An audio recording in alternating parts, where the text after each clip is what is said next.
Farò un breve riassunto della mia relazione sui Gonneme, una famiglia cipriota trapiantata a Ceneda. Dunque venivano da Cipro e cerchiamo di capire in poche parole come è potuto succedere. Nel 1570 Cipro era un territorio veneziano, ma sono arrivati i turchi che in pochissimo tempo hanno preso la fortezza di Nicosia e quindi molti cittadini sono rimasti uccisi, chi è stato fatto schiavo, chi ha potuto è scappato e si è rifugiato a Venezia. Così è stato per diverse famiglie. Oltre ai Gonneme, anche i Denores, i Podacataro, i Singlitico, i Sozomenoi, i Davila e anche altri. Il primo personaggio di cui tratto nella mia ricerca è il mercante Demetrio Gonneme. Quindi appunto dopo essere fuggito da Cipro era a Venezia. I suoi figli, uno per esempio era Scipione. Scipione si è laureato e poi si è stabilito a Padova.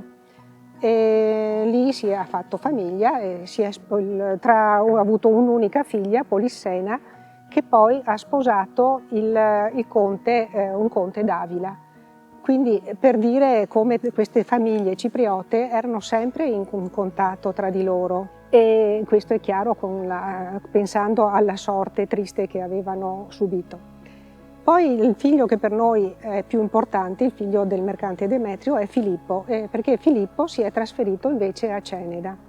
E questo è successo per via di un'eredità che ha ricevuto dallo zio canonico Francesco Podacataro. Era lo zio materno e per testamento gli ha lasciato tutti i suoi possedimenti che aveva a Ceneda.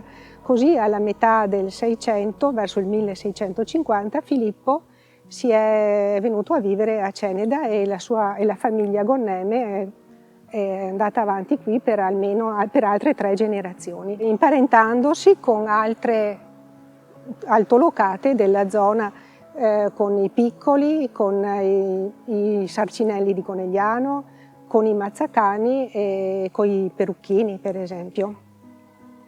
Va detto che verso il 1722, oltre al cognome Gonneme, hanno aggiunto il cognome Davila, che la famiglia Davila l'abbiamo nominata all'inizio, che era imparentata, erano cugini in realtà i Davila con i Gonneme. Erano una famiglia molto importante di Cipro, avevano anche il titolo di Gran Connestabile del Regno di Cipro, che passava da primogenito a primogenito. Alla fine, nel 1721, è morto Francesco Davila a Padova e quindi si capisce che questa aggiunta del cognome Davila a quello dei Gonneme è dovuto a un'eredità da questo cugino. La famiglia, comunque poi, l'ultimo discendente maschio dei Gonneme è stato Scipion Gaetano, che è l'unico che ha avuto discendenza, quindi l'unica in assoluto rappresentante, diciamo, dei Gonneme è stata Elisabetta Gonneme, figlia di questo Scipione, che ha sposato ancora giovanissima il cugino Pietro Sarcinelli di Conegliano, è rimasta presto vedova e poi ha avuto l'eredità dal padre, quindi era molto ricca, diciamo, e ha sposato in seconde nozze il conte Andrea Montalban di Conegliano. E così è finita la discendenza dei Gonneme.